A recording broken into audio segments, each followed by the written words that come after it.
Okey, selamat petang. Saya Ari Dwi Andika dari Persatuan Haiwan Malaysia dan saya suka nak berbicara mengenai isu makan daging kucing dan anjing. Ya. Di tangan saya ni nama dia Busra. Dia adalah kucing jalanan yang diselamatkan dan kini ditempatkan di Galeri Animal Malaysia. Okey Busra, jom kita tunjuk pada kawan-kawan. So how is it?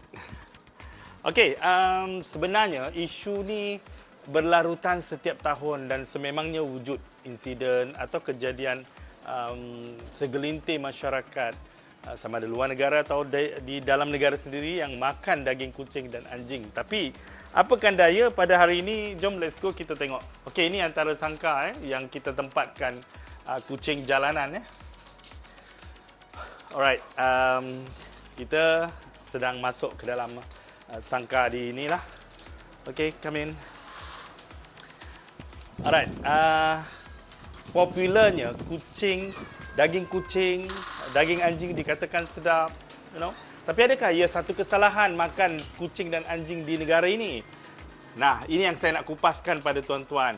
Kita ada yang terbaru, kita ada Akta Kebajikan Haiwan 2015. Okay, kita ada akta ini boleh katakan komprehensif, tetapi untuk pengetahuan bahawa tidaklah menyalahi sekiranya mana-mana pihak individu nak makan kucing, nak makan anjing, asalkan mematikan kucing dan anjing, ya sayang, asalkan mematikan kucing dan anjing ini tidak secara zalim dan tidak boleh dikategorikan atau digolongkan sebagai jenayah haiwan. Okey.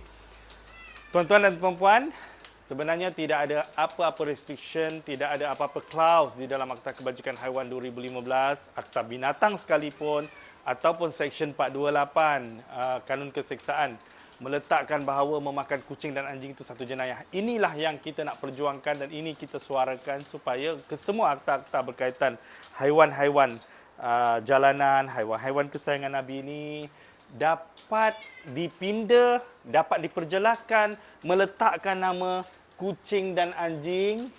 Kalau kita tengok sini, ini semua jalanan dilarang makan. Jadi tuan-tuan, tafsiran itu sebenarnya kita lihat ia lebih kepada cara dan kaedah mematikan. Sekiranya individu yang nak makan kucing, nak makan anjing sekalipun, nak mematikan dengan cara menyembelih sebagaimana sebarisnya penyembelihan kambing, lembu, ayam dan juga pembunuhan daging haiwan babi sekalipun untuk makanan, sebenarnya valid. Jadi kita pun tak jelas macam manakah yang ditafsirkan undang-undang tidak boleh makan kucing dan anjing. Inilah yang kita mahukan supaya undang-undang ni jelas mengharamkan terus sama ada aktiviti penjualan untuk makanan dan pembunuhan untuk makanan. Ini perlu dijelaskan supaya kita tidak selalu mengeluh, bergaduh dan sebagainya mengenai boleh atau tidak. Yang menjadi kesalahan pada hari ini kita lihat boleh didakwa dan sebagainya, boleh ditangkap ialah kerana kebanyakan golongan-golongan yang makan kucing dan anjing ini mematikan secara inhuman atau secara tidak berperi kemanusiaan. Oleh itu, boleh menggunakan pakai akta kerana istilah mematikan dengan cara inhuman seperti ketuk sewaktu kucing hidup sehinggalah kucing menggelupur mati, jirus air panas, rendam dalam air panas hidup-hidup, cincang dan sebagainya sewaktu kucing masih hidup.